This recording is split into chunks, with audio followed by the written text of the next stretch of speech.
Welcome to the series with Dr. Jean Watson, Entering the Sacred Circle, Nursing's Covenant with Humanity. Dr. Jean Watson is a distinguished professor and Dean Emerita at the University of Colorado in Denver, where she held the nation's first endowed chair in caring science for 16 years. Dr. Watson is founder of the original Center for Human Caring in Colorado, a founding member of the International Association in Human Caring, and the founder and director of the nonprofit foundation Watson Caring Science Institute. This ongoing series invites you into a deeper understanding of nursing as the sacred science of caring. In 8 conversations with Dr. Jean Watson, she offers her reflections on unitary caring in a time of global fracture. The focus of this series is on how new nursing graduates can situate their evolving practice in the sacred covenant between nursing and the healing of humanity. This is conversation number 4, the ethics of face, exploring the paradox of face-to-face caring in a digital and virtual world. The global pandemic has changed how we interface with those we care for. A required focus on social distancing and personal protective equipment have influenced our capacity for and our expressions of caring as a cornerstone of our interactions with each other and with our patients. In this session, Dr. Watson will explore the challenges to caring in contexts where human touch is prohibited, and she will discuss the impact of these changes on our care practices. So, Jean, I thought maybe we could start with your commentary on what you see as the challenges to caring in contexts where human touch is not possible. Well, I don't know that human touch is not possible to begin with. We can always touch others energetically from our higher vibrations of compassion and caring and love, and the way in which we reach out to another, both virtually and in person. I think what's underneath this work as we evolve, both as a discipline and as a profession, and as a in-between time with this turmoil that we're facing, really takes us back to the ground of our being. And that's where I want to focus a little bit on the ethics of face. Now, the ethics of face comes from Emmanuel Levinas, who's a French philosopher who's no longer living, but his work influenced other philosophers and other existential philosophers in Europe. But what's important about his work is he starts with a philosophical, ethical foundation of ontology as being in relation. He refers to this as the ethic of belonging, that we all come to this planet and be on this earth plane, and we belong, but we belong to this infinite field of universal love because we come from spirit, we come from mystery, we come from this broader field of the unknown, and we return to it. And so this sacred circle of life and death holds us. And so the ethic of belonging then is informing now what he's also has referred to as the ethics of face. He says, when you look into the face of another human being, you're looking into the mystery and the infinity of the human soul. And when you look into the mystery and the infinity of the other, you're mirroring back the infinity of your own soul. So part of this challenge is a deep philosophical, ethical foundation for our profession and our discipline that we have to work to make more explicit, because we cannot provide the care that we need. We cannot provide the physical and the non-physical touch that's so required to sustain our humanity unless we are grounded in this deep ethic and philosophical foundation of our values that sustain our humanity. Otherwise, we disconnect from our humanity and we dehumanize ourselves and others. So his work on the ethics of face says that the ethic of belonging that connects us through our face-to-face for the human evolution of our humanity and to evolve to a higher consciousness is the first principle of science. So that's why I use this deep philosophical ethic foundation there are three components. They're sort of metaphysical, but they're really reality. The first, as I mentioned, is the ethic of belonging. We can't separate ourselves out. And now this pandemic has made it so explicit. It's a living metaphor for the reality that whatever we're doing to ourselves, we're doing to others, and anything you can't turn your face away. There's no place to hide, because now this quantum universe, everything is affecting everything else.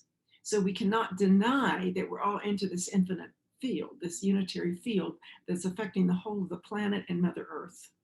So this too requires us to pause and perhaps use this pandemic as a portal to go back to these core values and make explicit the philosophical, ethical grounding of why we even exist as a profession. And with that comes then this paying attention to how do we attend to the body physical as well as the non-physical, and how do we balance and complement or even compromise perhaps this dynamic of the ethics of face when we have turned our faces away from ourselves, and when we're caught in this pandemic of becoming faceless with the mask. So boy, this is a serious ethical dilemma we're facing, because if the only way we can sustain our humanity is through the face-to-face connection, and the irony is virtually we see the face-to-face, but now physically we don't see the face. We're becoming faceless and anonymous.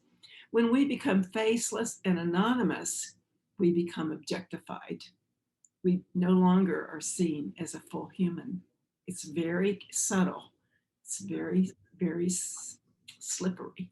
So we have to be really attentive to the moral and ethical, philosophical foundation that brings us into and through this pandemic and brings our awareness and awakening us to this opportunity for us to give voice and language to this deeper dimension of our work.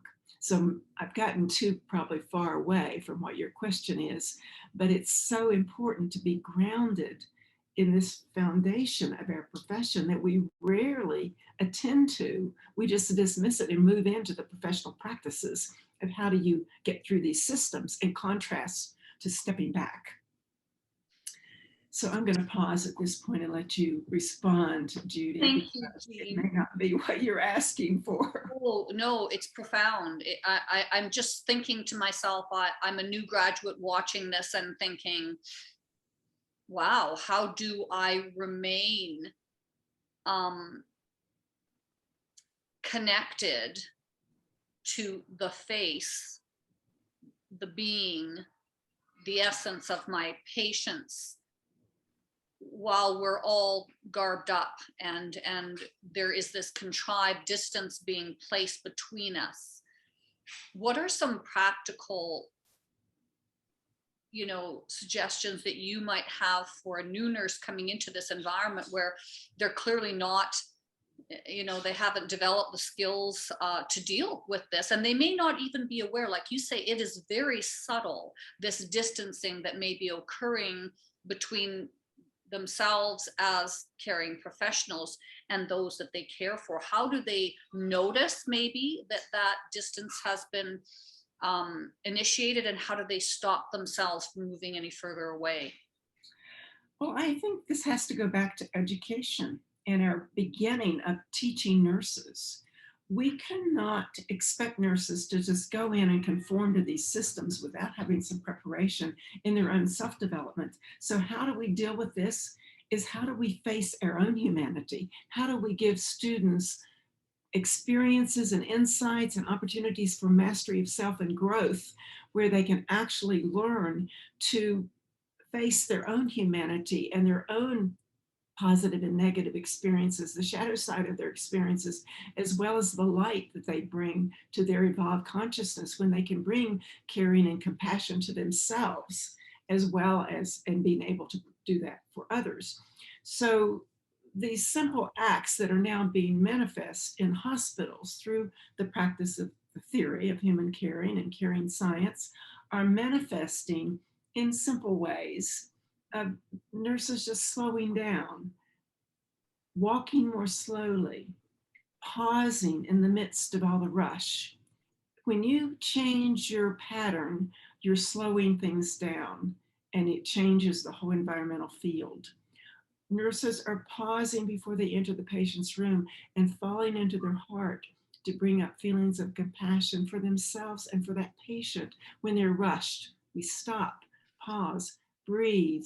Breathing is a source of renewal for ourselves because we're breathing in life's force, we're breathing in spirit and new energy, and we get from breathing. Just breathing becomes a miracle. So these basic simple practices are almost becoming ritualized, but behind these rituals and these simple little micro practices is this deep indwelling philosophical timeless values and philosophical orientation and the ethic that nursing brings to this world and to humanity and to our planet Earth today that cannot be dismissed and be reduced to just some simple acts out there in the physical world. It's also interesting right now because many of the sessions I have been invited to participate in during Nurses Week are certainly about self-care. And I've been kind of inverting the self-care a little bit and addressing it in another way and making sort of a subtle differences between self-care as we've kind of known it to be and caring for self, which is a whole different dimension. So for example, and I'll get philosophical and biblical here, but we know in the Bible there's that expression, the body is the temple of the soul. And of course, much of the self-care that we see happening in our world and in our mindset and our rhetoric of what we have to do to become resilient is largely body physical care. Like getting a massage, go to the spa, count your steps, get your exercise, all these kind of rote things that we do and we build in as part of our self-care, which is fantastic and we need that. But now to deal with this pandemic, to deal with this crisis, to deal with this ethics of faith and the ethic of belonging and sustaining our humanity, whoosh, now we have to go to the inner world for the inner care.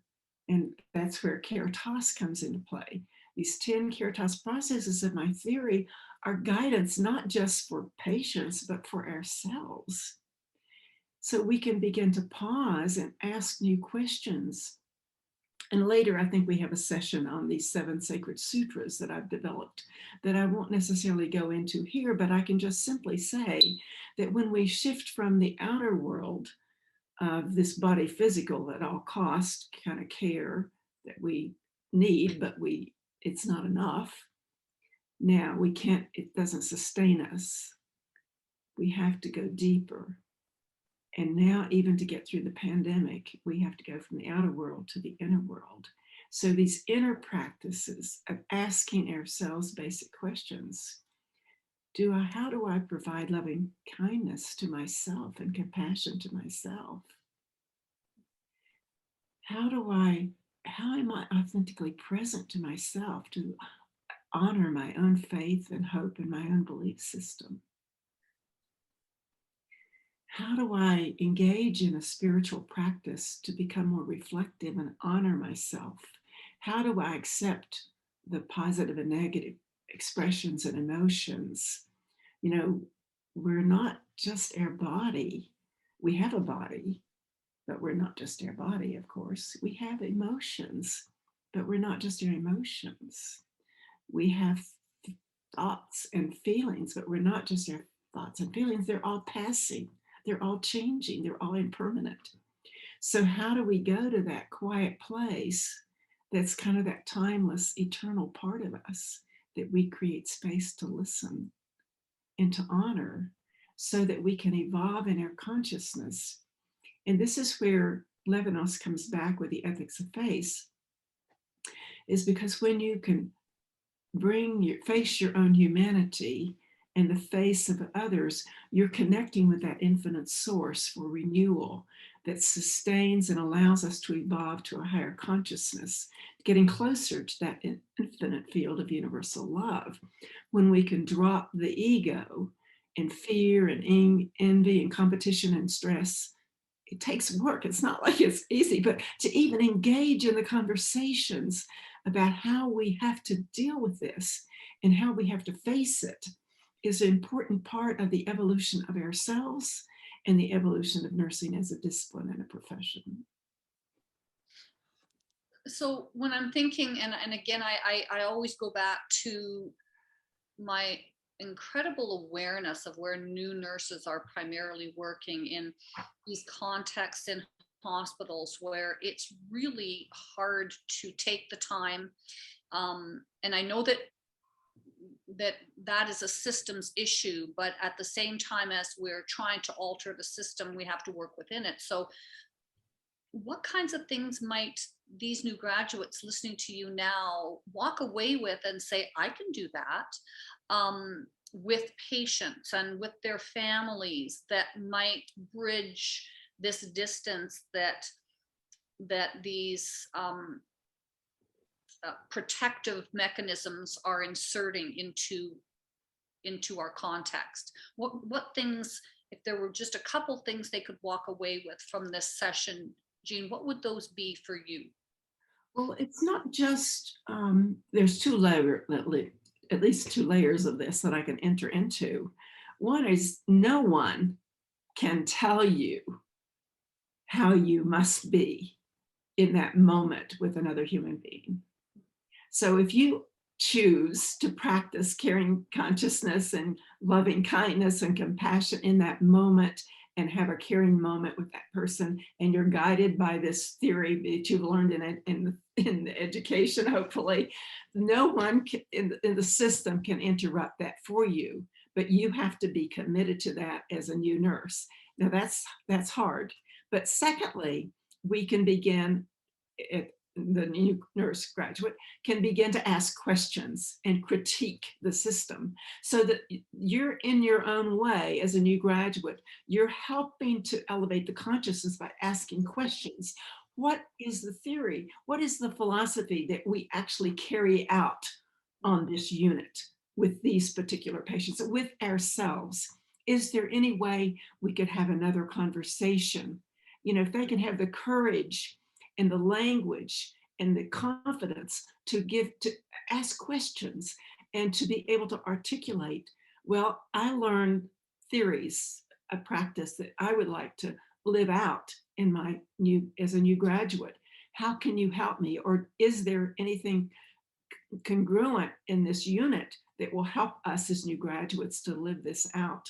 How can I get support from you? I don't know if I told you about that listening project that has been done recently with the pandemic. Please reiterate it. It was called a listening project, and I can't remember if I remember all the parts, but they were listening to nurses. And there were 5 themes, if I recall, of what those nurses wished to have from the system. One was hear me, protect me,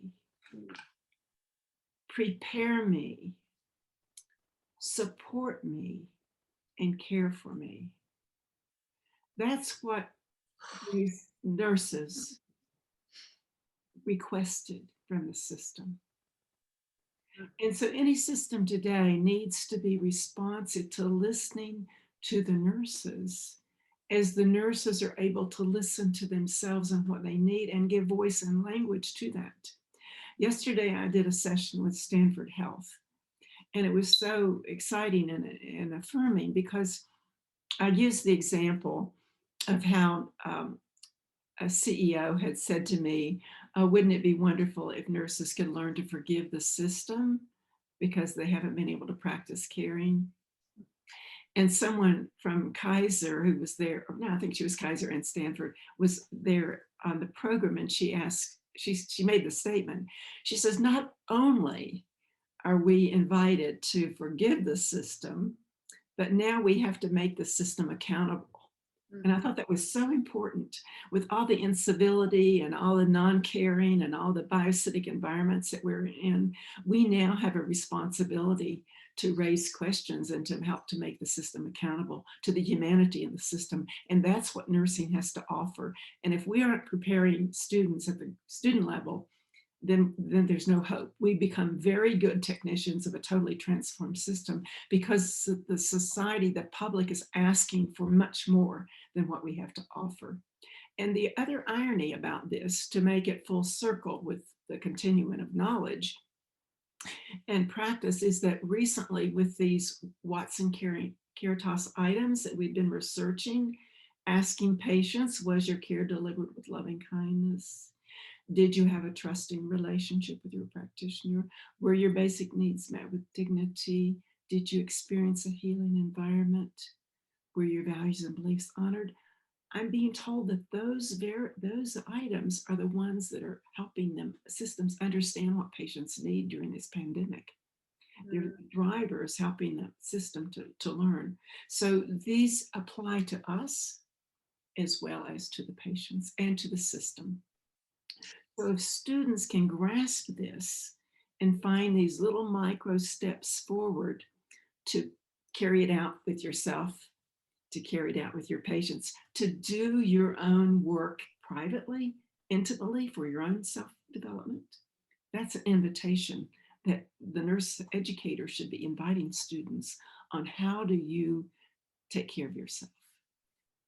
You know, some hospitals and some of the Caritas coaches, I'm jumping around here and I'll calm down in a minute. Oh, no, that's good. But it's so multifaceted. But one of the Caritas coaches, one of our faculty actually, she's a nurse manager. She has a contract with her staff that they are committed to self-care. So these are sort of the basics that we have to build into the culture that have not been attended to, but now the pandemic is forcing us to pay attention to the mind, body, spirit, and the soul of the person, as well as the body, and resilience in a traditional way. I was just thinking that exact thing, that the pandemic is actually serving as an impetus for us to examine, re-examine, hold accountable those systems that either allow us to or impede our ability to provide that sense of belonging, provide that connection with the patients and families and communities. I just, like the last time we talked, I felt the same way, Jean, and that was that your framework is the perfect opportunity for nurses who are in practice areas to begin to have a different conversation. So they could ask themselves, how are we heard? Yes. How are we protected? How are we prepared? How are we supported? And what was that, the final one? How are we cared for? How are we cared for? To be cared for, yeah. And by just asking those questions, it starts the conversation on a different track. Absolutely, right. The other thing that new graduates can often do too, among themselves, they can invite other staff to have a circle and share their caring moments. And they can do it kind of off duty or on duty, depending on what the culture can set up for them or with them. That's another very powerful thing that they can do, because then they can change the conversation, and those negative scripts that we often hear that we get embedded into our practices, rather than changing and repatterning the field, repatterning the conversation to the positive, to the self-caring, and to the caring moments that they've already experienced. Oh, I love that, Jean. It also makes me think that it's a perfect reminder for those senior nurses of those moments when they did feel heard, when they did feel cared about, when they did feel protected. Right. So like you say, sometimes we can ask the kinds of questions that move us in that more positive direction. And speaking of directions, I wanted to kind of end our conversation on this particular topic with the fact that there's many people who talk about the post-pandemic world, and that we are probably not going to be returning to everything that we returned to, and that's good and bad in a variety of ways, but we may not fully return to our face-to-face practice. I'm not so sure it hasn't been sort of forever changed in some ways. So if we do return to this greater reliance on digital or virtual platforms to educate and even to practice an increase in telehealth, for instance. What's your sense on how that could impact on our capacity, not necessarily on our capacity, but perhaps on our capacity, or perhaps on the way that we need to view how we care for our patients? Well, the theory and the caring science, the unitary field, would guide us toward an answer to that, because in this holographic metaphor, the whole is in the part, and the whole caring consciousness transcends time and space and physicality. So energetically, you can be communicating caring and connections across the wires, so to speak, and patients and others will experience it. There's a way you can write an email that is kind and considerate in contrast to just a quick email. You know, these are the conscious, intentional, mindful acts. But at the unitary field level, at the pandemic metaphoric quantum level, everything we put out into that field, everything we're communicating is affecting that whole field. So when nurses have telecaring, telehealth, telecommunication, we have to prepare ourselves to be present, to listen, to give authentic messages back, and have a pattern of connecting with the other just as we would as we were face to face. We have to create spaces for that pause, because often we're so quick to answer. When you pause and wait, it gives the other person both a trust and a space to get their thoughts together, to hear themselves, to know what they need to say. The other thing that's happening with this, if we are really authentic with this relationship and hear the other person's story, it helps to deepen our own compassion for our own humanity, because one person's story can be anybody's story. So this patient's drama, journey, tragedy, illness, whatever, could also be mine. So rather than shutting our hearts down and being superficial and responding to the usual medical intervention model of doing this and a protocol, we can authentically hear and have more compassion to deepen our own responses so that we're more authentic, more authentically present, and really giving caritas as caring and love to that person. That is a source of healing in itself. Yeah, it's almost like you're asking how do I see myself in this individual situation? In some ways, trying to really deeply understand. How am I? I'll put it this way. Every person in the world needs to be heard. Every person in the world needs to be seen. Every person in the world needs to feel love and compassion. And every single person in the world needs to know that what they have to say matters. So by creating a telecaring or telehealth communication model, just being aware of those simple principles can guide us on pausing, on listening, of reflective responses back, of creating safe space, or what I would call sacred space, where that person feels they're being held and it's safe and they can trust and have confidence and courage. And you know what? When we are able to listen to the other person's story, they come up with their own solutions. They will tell you what they need. We don't always have to be the one fixing it. That's the challenge for nurses, to get away from that fix-it model. We don't have all the answers, and we don't have to have all the answers. People know what they need if we create the space for them to hear themselves and their own soul speak to them about what is required for their inner self. Oh, Jean, that's a fitting conclusion to our particular conversation on the ethics of faith, and thank you so much. My pleasure. My pleasure.